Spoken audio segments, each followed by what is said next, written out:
mungkin pertanyaannya adalah tentang obesitas. Banyak orang yang tidak sadar bahwa dirinya sudah obesitas. Dan kadang-kadang motivasi orang untuk merubah penampilannya adalah style atau gaya penampilan.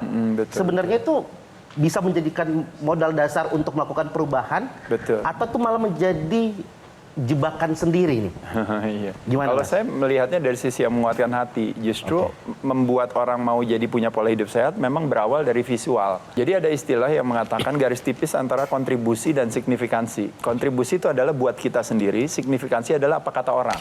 Contoh misalnya hari ini teman-teman pada senang misalnya mau ikutan lagi musimnya high rock, semua mau ikutan high rock. Lagi musimnya padel, semua mau ikutan padel. Lagi musimnya lari, semua mau ikutan lari. Kalau ditanya sebenarnya dia lari atau padel atau di high rocks untuk kesehatan dia atau dia ingin dipandang sebagai orang sehat. Nah garisnya tuh tipis. Yang bisa tahu jawabannya dia sendiri. Tapi poin dari cerita ini dua-duanya baik adanya. Kenapa?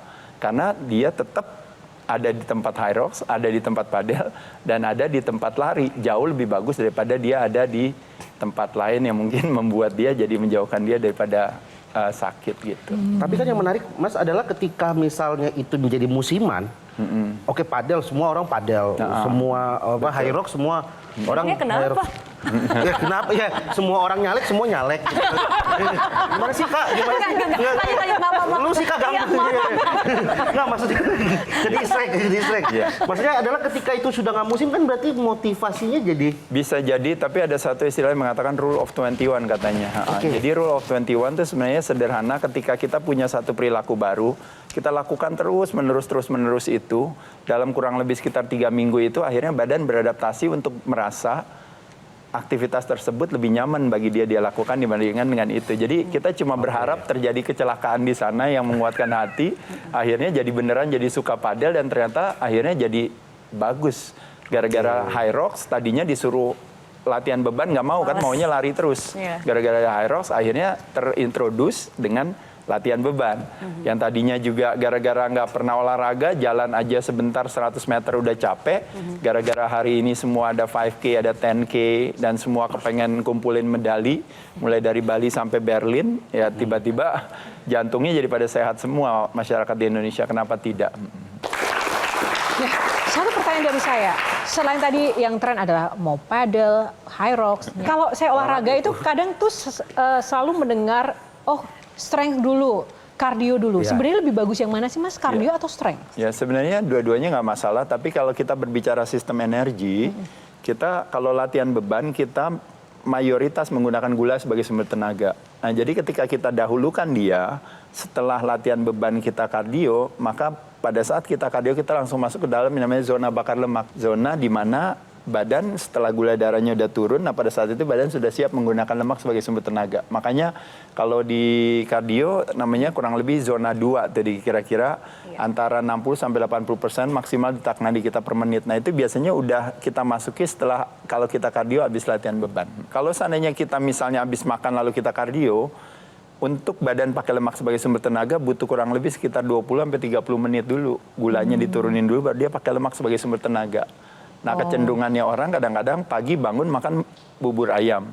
Habis itu dia olahraga. Nah olahraganya hanya setengah jam. Nah padahal setelah setengah jam badannya udah siap untuk pakai lemak sebagai sumber tenaga. Ya dia udah balik lagi ke bubur ayam lagi gitu. Jadi problemnya kadang-kadang di sana.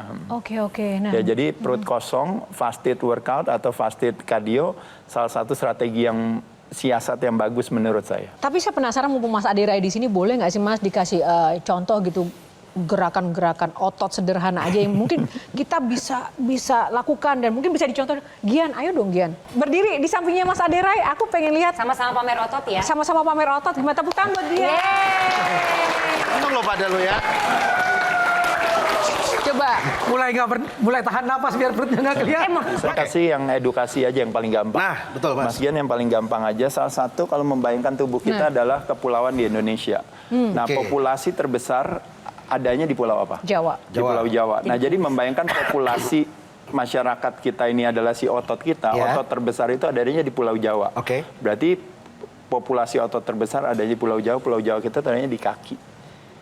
Nah, jadi salah satu gerakan yang paling gampang, sederhana yang bisa kita lakukan setelah makan bakmi, makan pempek, makan somai, makan kue tiaw, Yaitu adalah setelah 30 menit, apa yang kita lakukan? Memanfaatkan yang namanya otot yang paling banyak di badan kita, yaitu kaki kita.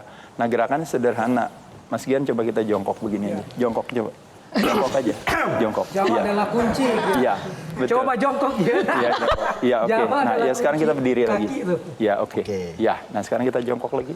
Jongkok lagi. Iya. Nah, sekarang kita berdiri lagi. Mas mau jongkok apa berdiri sih, Mas? Sabar Oh iya, olahraga ya, sorry. Sorry, Mas. Gerakan jongkok dan bangun berdiri itu akhirnya melibatkan si otot kaki untuk bergerak. Nah, pada saat dia melakukan aktivitas pengencangan kontraksi tersebut, uniknya otot kita akhirnya menjadi busanya daripada gula di badan kita. Jadi pada saat gula darah kita naik, sebenarnya pankreas kita merilis hormon namanya insulin untuk ambil kelebihan gula. Tapi biasanya destinasinya akan ditaruh di sel lemak. Makanya kenapa makan nasi, makan roti, makan mie disimpan dalam sel lemak. Nah, tapi uniknya setelah kita makan, habis itu tiba-tiba Mas Gia bilang, oh setelah 30 menit makan, tiba-tiba memutuskan untuk jalan aja di mallnya jalan. Atau misalnya mungkin jalannya ternyata di tanjakan. Atau misalnya ternyata ada tangga, dia naik turun tangga. Atau sekedar hanya cuma duduk, bangun berdiri. Nah, kalau seandainya range-nya makin jauh lagi, otomatis jongkok dan bangun berdiri. Nah, hanya kita melakukan ini 10 kali, istirahat 1 menit, lakuin lagi 10 kali, istirahat 1 menit. Apa yang terjadi? 80% daripada gula yang beredar di pembuluh darah kita ditarik sama si otot. Kalau pernah lihat di TikTok atau di Instagram, dia pakai barbel di sini, dia pegang dia gini kan. Nah, itu kan berarti udah kuat sekali dia bisa bawa barbel atau dia bisa bawa dumbbell misalnya. Nah, itu udah kuat sekali. Nah, level yang di bawahnya dia adalah nggak usah pakai apa-apa, pakai badan sendiri aja lakukan ini.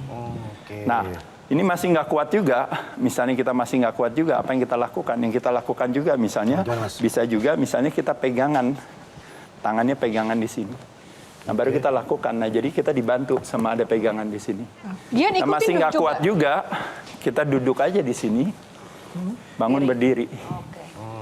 Masih nggak kuat juga di sini, salah satu yang terakhir yaitu adalah senderan aja di tembok. Lalu seolah-olah seperti kayak duduk. Nah, itu namanya wall sit. Nah, ini nih. Nyender banget atau hanya untuk formalitas sender? Iya, sender aja nggak apa-apa, sender tapi kakinya di depan. Iya. Iya, kayak mau duduk, senderan aja. Iya. Nah, iya betul. Sebawah apa? Kurang bawah, Gian? Ya boleh turun dikit lagi. Nah, lagi, Gian. Lagi. Ya udah, cukup. Ya udah nggak apa, kita lanjutin aja nih kan. Ngajak gitu. Pegel loh ini.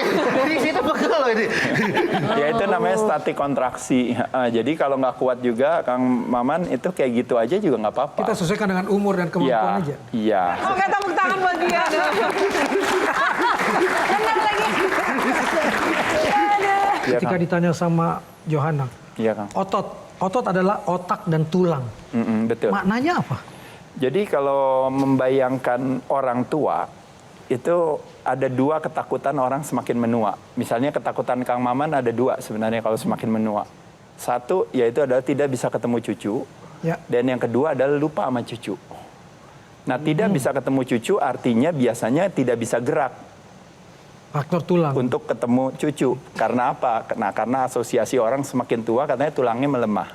Nah, itu 1. Kedua, lupa sama cucu hubungannya sama demensia aja. Jadi dia udah lupa sama cucunya. Nah, uniknya dari 2 tulang dan si otak tersebut, makanannya itu sebenarnya adalah ketika kita rajin melakukan aktivitas pengencangan otot rangka. Jadi otot dikencangkan, yang terangsang kekuatannya tulang. Otot dikencangkan, maka signalnya dapatlah si otak. Otak itu dia hanya bisa hidup kalau seandainya ada yang namanya koneksi antara satu sel dengan sel lain yang jumlahnya miliaran. Nah, satu sel dengan sel lain itu terkoneksi antara 5.000 sampai 10.000, itu yang disebut dengan namanya, kalau Kang Maman pernah dengar terminologi namanya sinapsis. Nah, sinapsis itu modalitas daripada pembentukan sinapsis membutuhkan 2 hormon, itu yang disebut namanya human growth hormone secara alami, dan yang kedua adalah BDNF, brain derived neurotrophic factor. Didapat hanya kalau kita kencengin otot kita. Dan tulang itu yang disebut namanya osteopenia, permasalahan tulang. Ketika tulang makin melemah, semakin menua. Kalau ditanya, tua bisa menyebabkan tulang melemah? Iya. Menopause bisa menyebabkan tulang melemah? Iya. Kurang protein, kolagen, kurang vitamin D, kurang paparan sinar matahari, benar bisa menyebabkan tulang melemah. Tapi mayoritas tulang melemah disebabkan karena apa? Disebabkan karena hilangnya massa otot. Sejak umur 40 tahun ke atas terjadi penurunan massa otot itu 1%. Kalau cuma 40 ke 41 nggak ada masalah. Tapi dari 40 ke 50, 50 nanti ke Kang Maman ke 60, itu berarti 2 dekade. Nah, terjadinya hilang 1% massa otot setara dengan hilang 1-3% fungsi, 3-5% kekuatan, 8-10% speed and explosiveness, kecepatan. Makanya kenapa orang tua begitu umur 50-60, mulai dari bisa naik turun tangga, jalan jauh udah mulai susah, bisa ngangkat barangnya sendiri mulai susah, dan terakhir orang tua kita slow motion. Nah, jadi disebabkan karena hilangnya massa otot, yang makanya kenapa tulangnya ini. Dan juga di musim infeksi kemarin, orang tua kita karena berlari daripada keterjangkitan, sebuah keterjangkitan, akhirnya semua diam di rumah. Nggak boleh ketemu siapa-siapa, pokoknya semua diam di rumah ini. Begitu kita buka pintu, dianya udah lupa sama kita. Karena demensia. Otot ternyata adalah salah satu is the organ of longevity yang sesungguhnya. Karena begitu otot dikencangkan, yang terangsang kekuatannya tulang. Juga, ya. Tulang, otak juga, dan akhirnya makanya gerak kita jadi lebih optimal. Tapi pada saat otot hilang, tulang lemah, geraknya sedikit, lemaknya meningkat. Nah, begitu lemaknya meningkat, makanya dia difitnah sebagai penyebab daripada klaim BPJS Kesehatan di sini. Padahal masalahnya adalah is a sarcopenia, is not osteopenia. Tapi kenapa orang tidak mau berotot jawabannya? Jawabannya karena salah paham, karena dia takut seperti Aderai. Nah, itu dia. Jelajahi cara baru mendapatkan informasi. Download Metro TV Extend sekarang.